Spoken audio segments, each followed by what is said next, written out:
श्री कृष्ण गोविंद हरे मुरारी, हे नाथ नारायण वासुदेवा।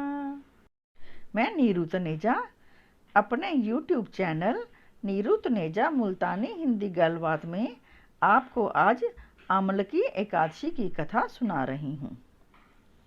माँ धाता जी बोले, हे विशिष्ट जी, यदि आप मुझ पर प्रसन्न हैं तो ऐसे व्रत की कथा कहो जिससे मेरा कल्याण हो।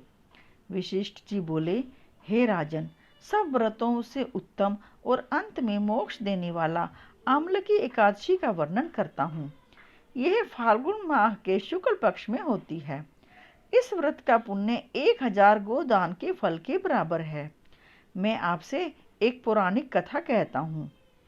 एक वैदिनक नामक नगर में ब्राह्मण, वैश्य, क्षत्रिय, शूद्र चारों वर्ण आनंद पूर्वक रहते थे। उस नगर में चैत्ररथ नामक चंद्रवंशी राजा था। वह महाविद्वान तथा धार्मिक था। वहां के निवासी वृद्ध से बालक प्रत्येक एकादशी का व्रत करते थे। एक समय फाल्गुन मास के शुक्ल पक्ष को आमलकी नामक एकादशी आई। उस दिन राजा से प्रजा तक, वृद्ध से बालक तक सब ने हर्ष सहित उस एकादशी का व्रत किया। राजा अपनी प्रजा के साथ मंदिर में जाकर पूर्ण कुंभ स्थापित करके तथा धूप, दीप, नैवेद्य, पंचरत्न, क्षत्र आदि से धात्री का पूजन करने लगे। वे सब धात्री की इस प्रकार स्तुति करने लगे, हे धात्री, तुम ब्रह्म स्वरूप हो, तुम ब्रह्मा जी द्वारा उत्पन्न हो और सारे पापों को नष्ट करने वाली हो। तुमको नमस्कार है। अब तुम अर्घ्य स्वीकार करो।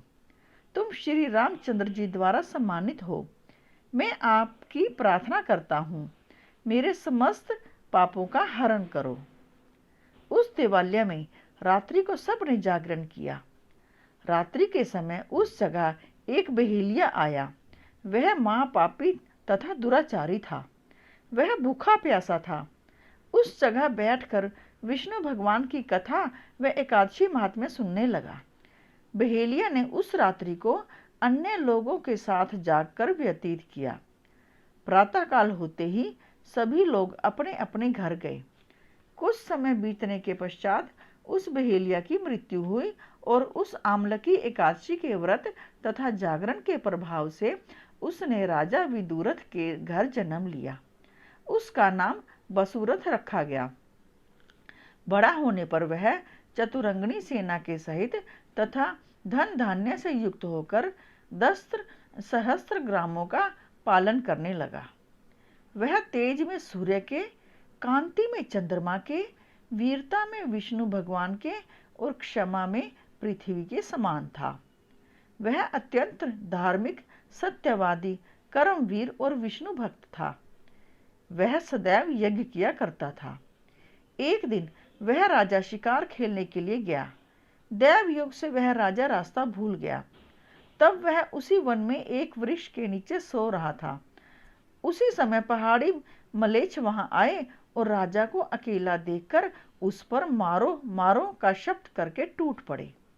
वे मलेच्छ कहने लगे कि इस दुष्ट राजा ने हमारे संबंधियों को मारा है तथा देश से निकाल दिया है, अतः इसे अब अवश्य मारना चाहिए।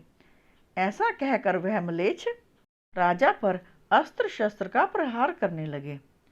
उनके अस्त्र शस्त्र राजा के शरीर पर गिरते ही नष्ट हो जाते और उसको पुष्पों के समान प्रतीत होते। उन मलेच्छों के अस्त्र शस्त्र उन पर उल्टा प्रहार करने लगे, जिससे वे मूर्छित हो गए।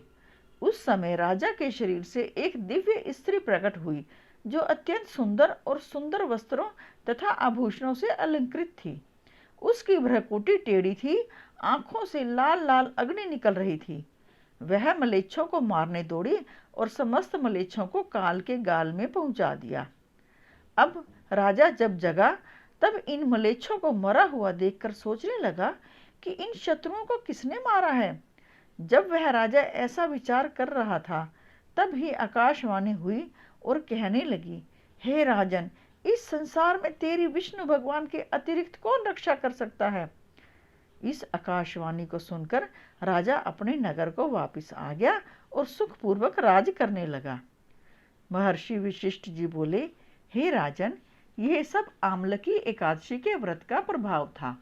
जो मनुष्य इस आमलकी एकादशी का व्रत करते हैं वे सब प्रत्येक कार्य में सफल होते हैं और अंत में विष्णु लोक में जाते हैं। बोलो विष्णु भगवान की जय। बोलो श्री कृष्ण भगवान की जय।